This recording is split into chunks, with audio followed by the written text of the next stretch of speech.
El humor le corre por las venas. Ha hecho de la comedia su modo de vida, pero también su arma para reclamarle al gobierno sus abusos de poder, tal como lo hizo su padre, el poeta Aquiles Nazoa, durante la dictadura de Marcos Pérez Jiménez. Así que nada de lo que estamos viviendo le es ajeno.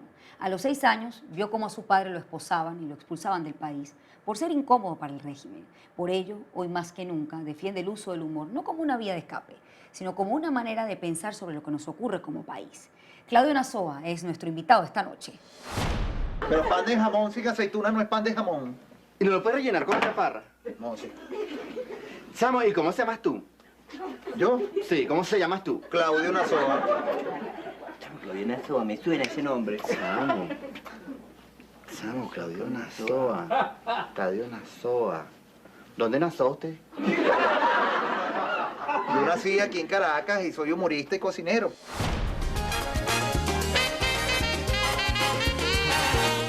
Martín entra al escenario y las mujeres empiezan a gritar, le tiran pantaletas, cosas. A mí no. ¿Ustedes creen que Ricky Martin tiene que estudiar mucho? Yo sí. ¿Ustedes creen que Ricky Martin tiene que pedir mucho? La respuesta mía es obvia. Lo difícil en Venezuela es ver una mujer que no sea bella. Eso es lo difícil.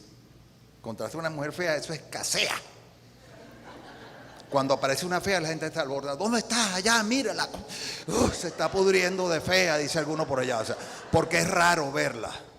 Ahora las mujeres bellas, tú las ves de pronto y uno lo que ve es que lleva en la bolsa. Mira.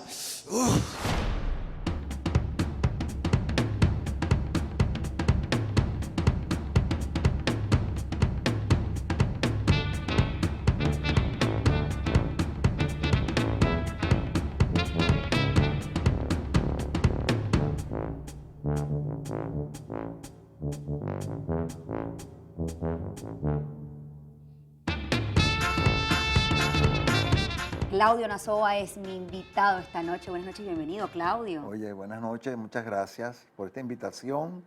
Además, no te lo quise decir ni siquiera fuera del aire. Qué bien te queda tu pelo corto. Oye, muchas Para mí una gracias. sorpresa, porque... Estabas esperando el cabello largo. No, yo te había visto con el pelo corto, pero yo estaba en contra de la posibilidad de que tú te cortaras alguna vez en tu vida el pelo así, pero sin embargo te queda bien. Bueno, di un giro, no diría radical, pero sí Muy bien, un te giro ves muy importante, bien. ¿no? Qué Ujú. bueno, qué bueno. No, Me pero veo más joven. Mucho más joven y, Con y- eso, y llega hasta ahí. vamos a hacer buenas preguntas entonces. Te voy a hacer preguntas Vamos. complacientes, oye, que empezaste con Tú eres- con ese halago. No, es un halago, Mira, y pero te verdadero. hago una pregunta, ¿por qué en el estudio donde no hay sol estás con lentes? No, esto es fashion. ¿Ah, sí?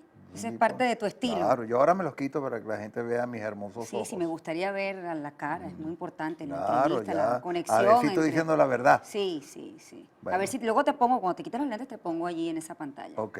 ¿Te parece? Perfecto. me los A quito. ver, Claudio, vamos a comenzar. Bueno, hay muchas cosas de tu vida que me parece que son interesantes, pero hay una en específico que me llama la atención y es el hecho de que eres el hijo del gran Aquiles Nazoa.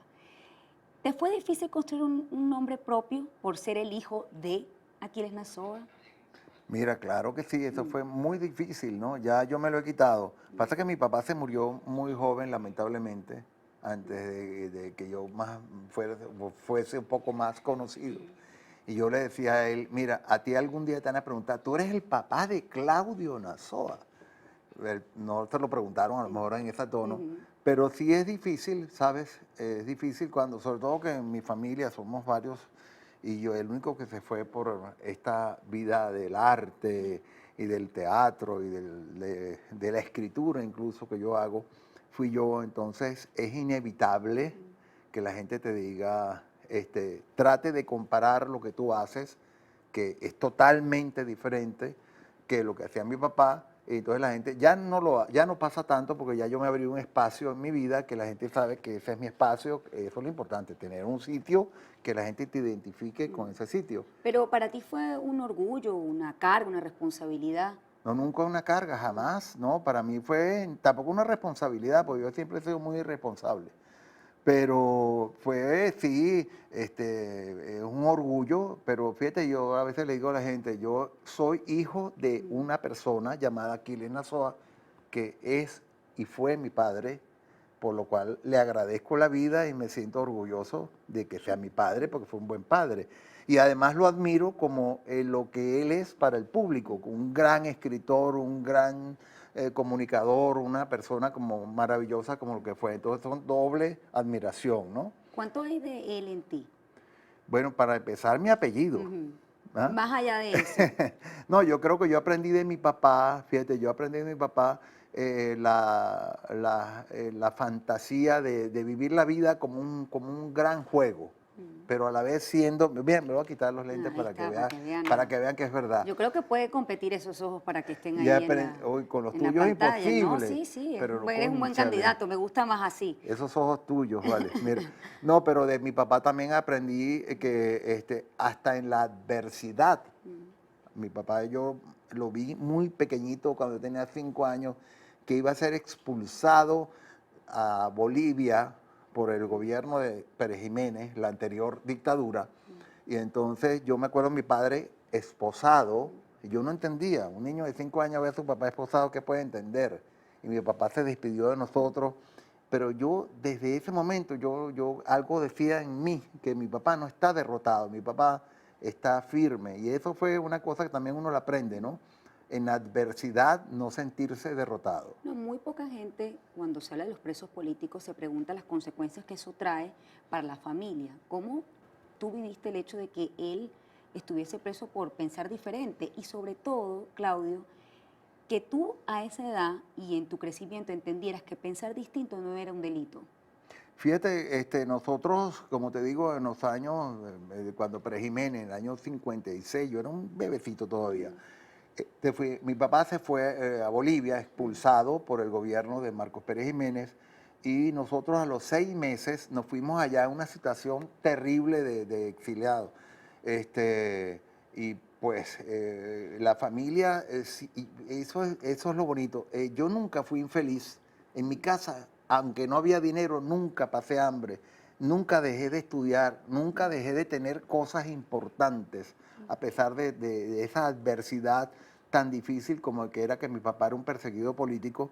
Inclusive después cuando regresamos en el año 59 a Venezuela, que empezó la democracia, mi papá también, como buen humorista y como buen artista y como buen escritor, fue enemigo de todos los gobiernos que han existido sobre la tierra, él fue adversario. También sufrimos un poco cuando mi papá, cuando en los años 60, convulsionados años 60 de Venezuela, que mi casa también varias veces fue allanada por la policía y uno va creciendo en un ambiente extraño, que esta casa no es normal porque de pronto tocaban la puerta, había que salir corriendo a romper papeles y tirarlos por la poseta porque eran papeles subversivos. Pero sin embargo, te digo, fue una infancia tan llena de cosas maravillosas. Mi papá fue un mecenas pobre, es decir, mi papá en mi casa, nosotros vivíamos en la Avenida San Martín, una casa humilde, y sin embargo, ahí mi papá, adivina quién fue, se llevó a vivir allí cuando uno Jacobo era Borges. Jacobo Borges, Régulo Pérez, Alirio Palacios, toda esa gente, Abilio Padrón, Zapata, toda esa gente estaba metida en mi casa. Y mi mamá decía, pero aquí no, que de broma tenemos para darle comida a los muchachos. No, María, esos son artistas, esa gente vale. Y mira que vale, mira que tenía buen ojo, ¿ah? Sin duda Mira alguna. que tenía buen ojo. Entonces yo me crié en ese ambiente lleno de creatividad, de espontaneidad, donde éramos millonarios pero no teníamos dinero. Esa es la verdad. ¿Vivías con temor por la actividad de tu padre? No, fíjate que no, más bien era mis hermanos y yo, pues que sabíamos que mi papá estaba metido en conspiraciones contra los gobiernos todos, ¿no? Como te dije. Y claro, uno de niño uno ve eso un poco raro, oye, pero ¿por qué es que mi papá tiene un multígrafo? Un multígrafo, para los que no sepan, era antes de existir las copiadoras y todas las computadoras, que tú le metías tinta y hacías los panfletos que contra el gobierno de Rómulo Betancourt y esa cosa. Eso estaba prohibido y entonces uno tenía cierto temor porque habían ciertas cosas de seguridad, porque que si la policía llegaba y tocaba la puerta, no abriéramos la puerta, sino que había que avisar para, como te dije anteriormente, romper unos papeles, esconder el multígrafo, ese tipo de cosas, ¿no? Pero miedo como tal, no, miedo no. Nunca tuve miedo al respecto de esa parte política, quizás porque era muy niño. ¿De qué forma el hecho que tu padre fue un perseguido político e incluso tuvo que vivir en el exilio, ¿marcó tu relación con el poder? Mi papá siempre fue un enemigo de todos los gobiernos desde que él nació. Este, pero fíjate qué diferencia, porque uno todos los días va aprendiendo algo, ¿no? Incluso yo a esta edad todavía sigo aprendiendo cosas aquí en esta locura que vivimos los venezolanos, pero veo también la diferencia y cómo uno a veces no sabe valorar bien las cosas cuando las tiene. Estoy hablando de la democracia imperfecta que teníamos antes de esta locura de estos años. Teníamos una democracia imperfecta, la cual yo también criticaba. Pero yo trabajé, por ejemplo, como profesor, trabajé 17 años con administración pública siendo un hombre de izquierda. Yo trabajé, por ejemplo, con la Alicia Pietri de Caldera, que ese es un gran orgullo para mí en el Museo de los Niños. Y ella nunca me dijo a mí, ponte una franela verde, ni anda una marcha, ni si tú eres comunista. O sea. Pero lo que te quiero decir, mi papá cuando murió, mi papá era el gobierno de Carlos Andrés Pérez, que era no enemigo, era adversario de mi padre. Mi padre fue adversario de Carlos Andrés Pérez. No le gustaba a Carlos Andrés Pérez. Sin embargo, el gobierno de esa época de Venezuela, de Carlos Andrés Pérez, se encargó del sepelio a mi padre. Y en la Plaza Bolívar a mi madre le dieron la orden de Andrés Bello, el gobierno ADECO, al cual mi papá era adversario.